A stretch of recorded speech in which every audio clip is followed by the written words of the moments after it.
কটাক্ষ विश्वंभर द्विजवर युग धर्म पालो वंदे जगत प्रिय करो करुणावतार श्री गुरु चरण सरोर रज निज मन मुकुर सुधार बरनहु रघुवर विमल यश जो दायक फलचार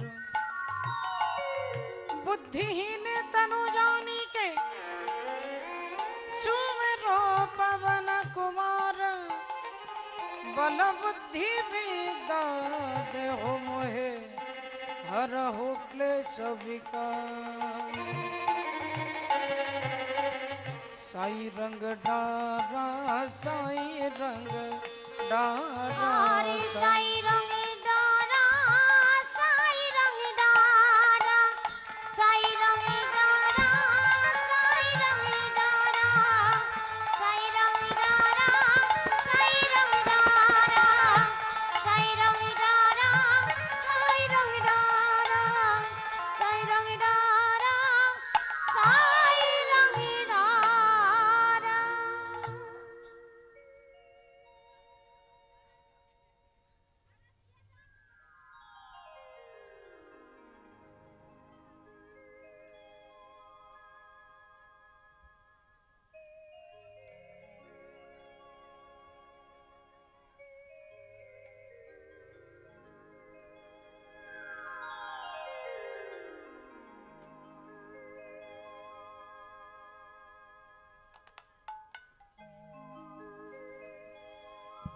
जय गुरु जय राधे जय राधे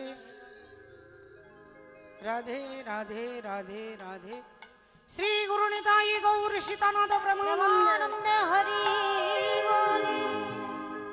जय नित्यानंद जय गौर चंद जय राधा वल्लभ जय जय हे आरे जय जय गौर चंद्र जय राधा वल्लभ जय जय हे जय नित्यानंद जय गौर चंद्र जय राधा वल्लभ जय जय हे किबा कोली घोर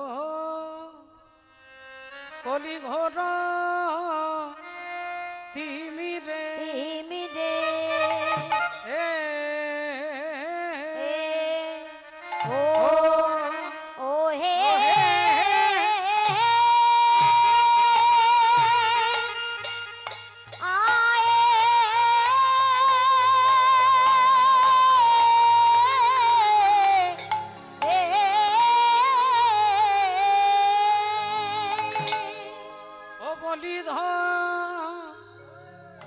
राम कार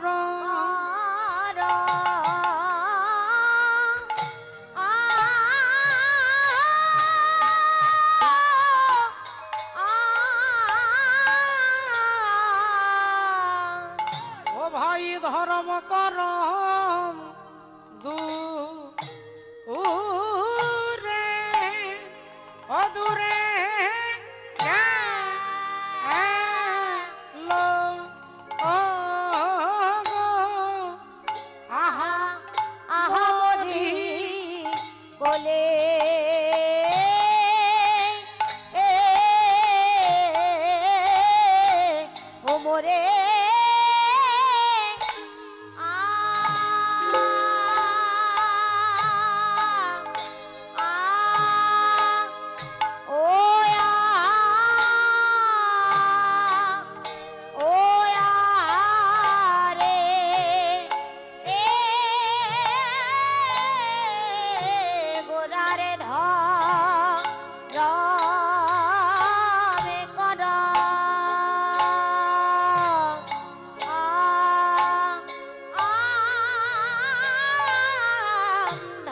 धर्म करम दो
বলি মরিয়া আয় হরে গোরা ধরম করম দূরে গেল আহা মরি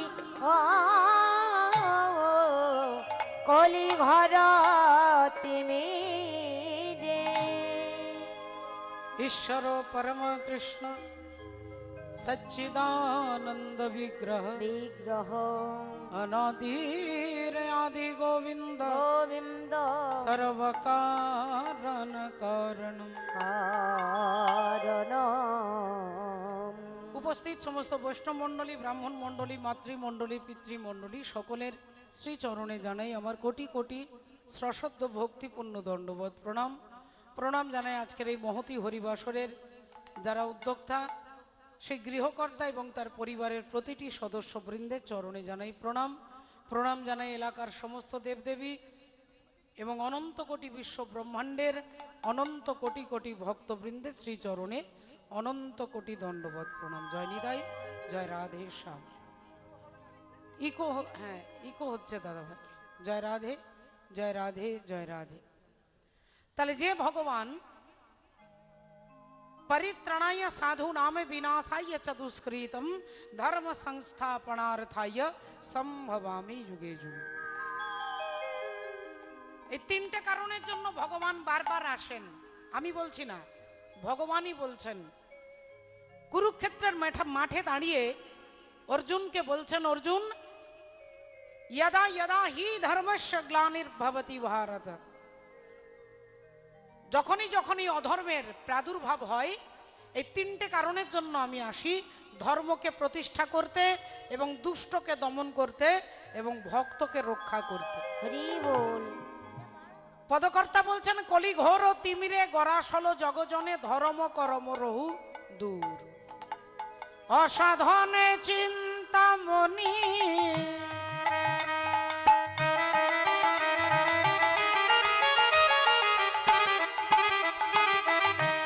অসাধনে চিন্তামণি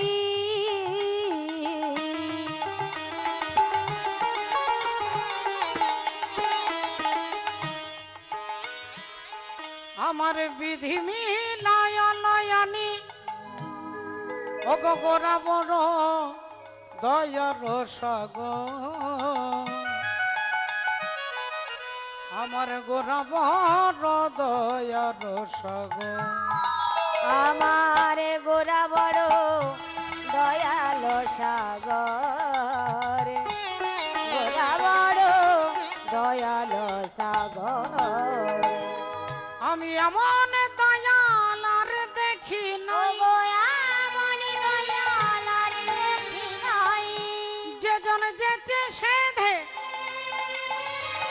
হরি নামে বিলাই, এমন দয়াল আর দেখি নাই, যেচে সেধে হরি নামে বিলাই, এমন দয়াল আর দেখি নাই। ও গোরা বড় দয়ার সাগর,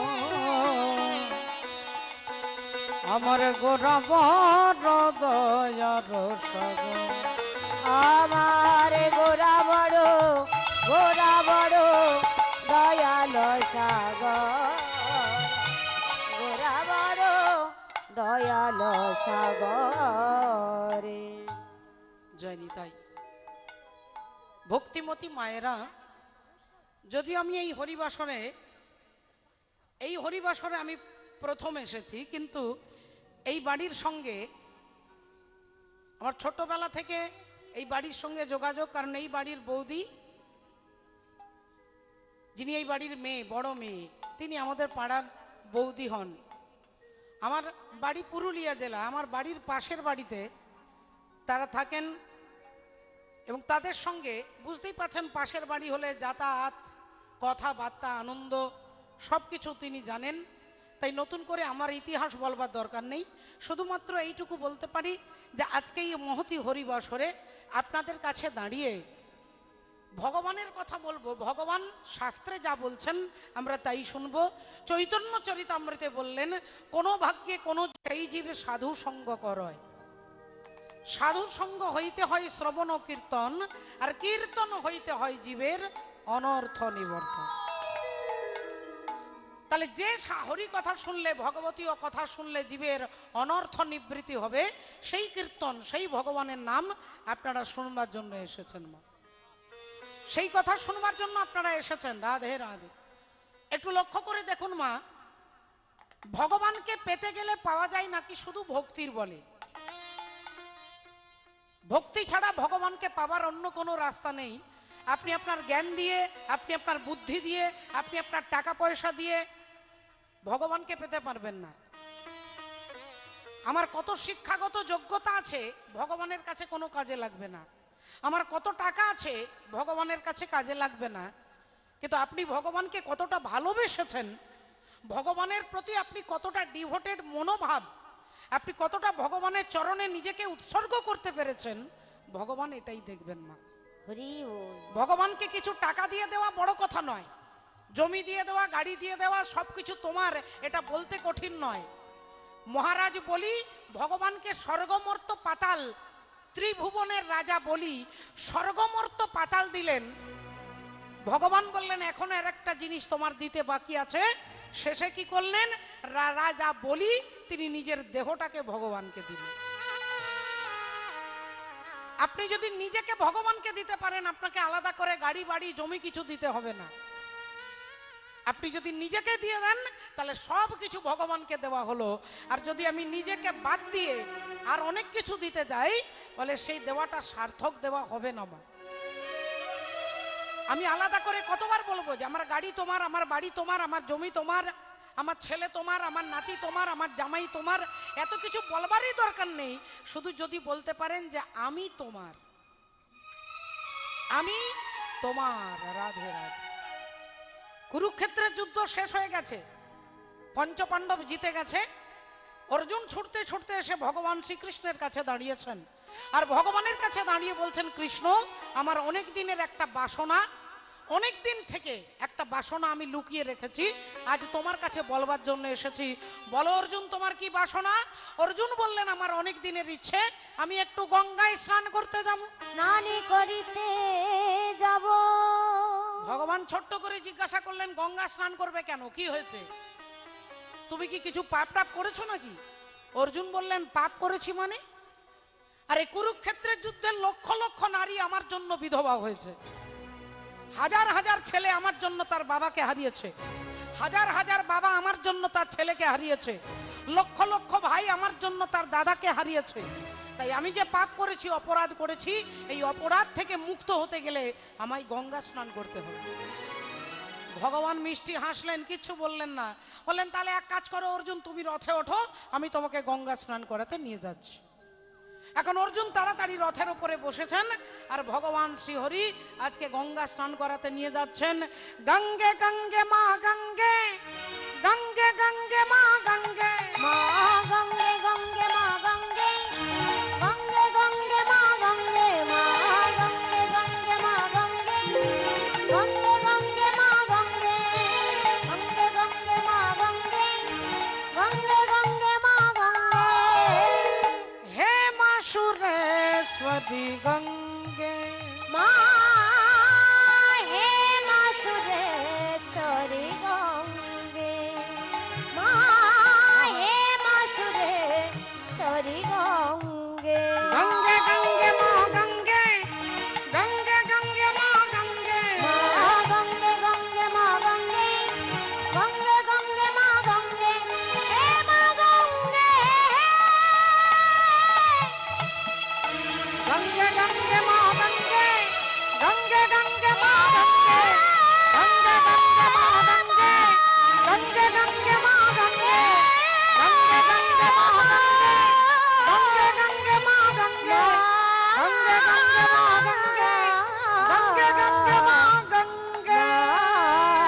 গঙ্গে। আরে দাঁড়াও দাঁড়াও দাঁড়াও কৃষ্ণ, দাঁড়াও দাঁড়াও। ভগবান রথ দাঁড় করিয়েছে। অর্জুন বললেন, আমরা গঙ্গার ঘাটের কাছে তাড়াতাড়ি আমরা চলে এসেছি, তুমি এক কাজ করো, তুমি রথের উপরে এখানে বসো, অপেক্ষা করো, আমি এক্ষুনি গঙ্গায় 3টে ডুব দিয়ে আবার তোমার রথে ফিরে যাব, কেমন? এখন ভগবানকে রথের উপরে বসিয়ে দিয়ে অর্জুন এক লাফে রথ থেকে নেমে আর ছুটতে ছুটতে ছুটতে ও মা গঙ্গার ঘাটে গিয়ে দাঁড়িয়েছেন।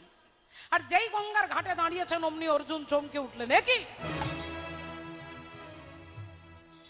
দেখলেন যে ঘাটে দাঁড়িয়েছে সেইখানে দেখছে একটা ঘাটে মোড়া ভেসে যাচ্ছে। আর ওই মোড়াটা দেখেই অর্জুনের প্রচন্ড ঘৃণা হলো। ছি ছি ছি, আমি যে ঘাটে স্নান করব সেই ঘাটেই মোড়া ভেসে যাচ্ছে, তাহলে এক কাজ করি, মোড়াটা ভেসে চলে যাক, তারপরে আমি স্নান করব, ততক্ষণ আমি উল্টো দিকে মুখটা ঘুরিয়ে নিই। অর্জুন উল্টো দিকে মুখ ঘুরিয়ে নি। এখন অর্জুন উল্টো দিকে মুখ ঘুরিয়ে দাঁড়িয়ে আছে ভক্তিমতী মায়েরা, আর ভগবান রথের উপরে বসে আছে। তিনি কোনো কাজ নিজের হাতে করে না মা, সব রিমোটে কাজ হয়ে যায়। কোনো কাজ নিজের হাতে করে না, সব রিমোটে। ভগবান দুটো শৃগাল পাঠিয়ে দিয়েছে, একটা ছোট শৃগাল, একটা বড় শৃগাল। তো ছোট্ট শৃগালটা তার দাদাকে বলছে, দাদা গো, আজ 3 দিন হয়ে গেল দাদা, কপালে কোনো খাবার জুটছে না। ও দাদা দেখো না, দেখো না কোথাও কোনো খাবার পাওয়া যায় কিনা, খুব খিদে পেয়েছে, দেখো না। দাদা বলছে, ভাই তোরও খিদে পেয়েছে, আমারও পেয়েছে, কি করি বলতো? কার মুখ দেখে উঠছি আজ কপালে 3 দিন কোনো খাবার জুটছে না? এই দাদা কথা বলতে বলতে দেখছে গঙ্গার জলে একটা মোড়া ভেসে যাচ্ছে। দাদা লাফিয়ে উঠেছে, ভাই ওই দেখ, ওই দেখ গঙ্গার জলে মোড়া ভেসে যায়, ওই দেখ, ওই দেখ আমাদের খাবার। আর অমনি শৃগাল দুটো ছুটে গিয়ে গঙ্গার জলে নেমে দাঁত দিয়ে মোড়াটাকে কামড়ে একবারে টেনে তুলেছে। অর্জুন ভাবছেন তাহলে এখানে দাঁড়িয়ে সময় নষ্ট করব না, আমি অন্য ঘাটে চলে যাই। অর্জুন অন্য ঘাটে যাবার জন্য পাটা বাড়িয়েছে, আর ছোট্ট শৃগাল তিনি খাবার জন্য মোড়াটাকে খাবে বলে মুখটা বাড়িয়েছে। শৃগাল খাবে বলে মুখটা বাড়িয়েছে, আর অর্জুন যাবে বলে পা বাড়িয়েছে। এমন সময় বড় শৃগালটা বলছে তার ভাইকে, ভাই একটু দাঁড়িয়ে যা, একটু দাঁড়িয়ে যা ভাই, এই মরা তুইও খাবি আমিও খাবো, কিন্তু খাবার আগে একটু পরীক্ষা করে নেব এই মরাটা খাওয়া যাবে কি না। ও দাদা, আরে সারা জীবন তো আমরা মরা খাই, তা একে আবার পরীক্ষা করতে হবে কেন? না ভাই, মরা আমরা খাই, কিন্তু কোন মরাটা খাওয়া যাবে কোনটা যাবে না এটা তো জানতে হবে। তুই একটু দাঁড়া, বেশি সময় লাগবে না। এই বলে 3টে জায়গার গন্ধ নিয়েছে মা, কানে, মুখে আর বুকে। আর এই 3টে জায়গার গন্ধ নিয়ে দাদা তার ভাইকে বলছে, ভাই একটু, ওরে ভাই দাঁড়া, হরি বল, এই মোড়া খাওয়া যাবে না। তাহলে কেন যাবে না? না, এর কানে গন্ধ নিয়ে দেখলাম লোকটার মৃত্যু পর্যন্ত গুরু দীক্ষা হয়নি, গুরু দীক্ষা না নিয়ে মারা গেছে। যতদিন জীবের গুরুকরণ নাহি হয়, পশু বলি সেই প্রাণীকে জানিবে নিশ্চয়। হরি বল।